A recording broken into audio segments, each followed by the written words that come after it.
አሰላሙ አለይኩም ወራህመቱላሂ ወበረካቱ። ውድና የተከበራችሁ የሰዓዳ ዩቱብ ቤተሰቦች እንዴት ናችሁ? ደህና ናችሁ? ሰላም ነው? አልሐምዱሊላህ። እንዴት ከረማችሁ? አሁን የማሳያችሁ አረፋ ዛሬ ዙልሂጃ 5 ነው እየደረሰ ነው እና ዛሬ የማሳያችሁ እንግዲህ የኬኒቶ ገብስ አቆላል ነው።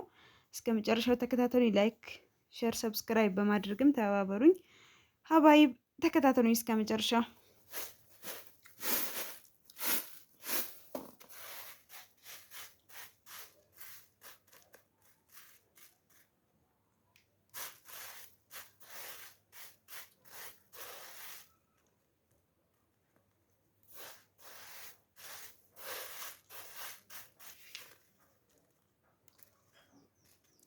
ያው አንዳንድ ድንጋይ ያለው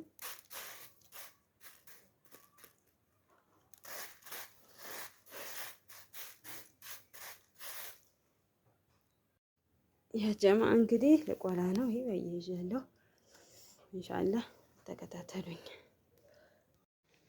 ይሄው ያ ጀማ መቁላት ጀምሬያለሁ። በዚህ በሳህን ሁለት ነው ያደረኩት። ትንሽ ትንሽ እየተደረገ ነው መሰለኝ ቆላና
ያ ጀማ እየቆላሁ እየጨረስኩ ነው። እንግዲህ ይሄን ይመስላል። እንደ ከርቢ ሲመስል እንትን ይላል ማለት ነው። በቅሪውም ኬኒቶን በጣም ያበረ አብዛኛው ስጨርስ ግፍ እንትን ማለላችሁ እንትን እያለኝ እና ጭሱ በጣም ከባድ ነው። ለዛ ነው እና ላይክ፣ ሼር፣ ሰብስክራይብ ማድረጋችሁ አትርሱ ውድ ቤተሰቦች። ይሄ የመጨረሻው ንዛት ነው እና ጭሱ በጣም ስለሚያስቸግረኝ ነው እና ለዛ ነው። ገብሱ ራሱ ይጨሳል ታውቃላችሁ። እና ኢንሻአላህ ይሄን ይመስላል። የኔቶ አደራረግ ደግሞ እንዴት እንደሆነ እንመጣበታለን። ገና ይፈጫል በነገራችሁ ላይ እሱንም ተከታተሉ በደንብ። ላይክ፣ ሼር፣ ሰብስክራይብ እያደረጋችሁ ጋይስ እንግዲህ ተቆልቶ ተጨርሷል። አሁን ወደ ምን እጅ በነገራችሁ ላይ አሁን ደግሞ ወደ ወፍጮ አሁን ልፈጨው ነው እና ይሄን ይመስላል። በጣም ነው የሚያምር ከርቤ ነው የሚመስል። በጣም ርር ማለት የለበትም። ለምን ኬኒቶ ይመራል ጥቁርም ይላልና ከርቤ ሲመስል አሪፍ ነው እና ይህን ይመስላል። ማሻአላህ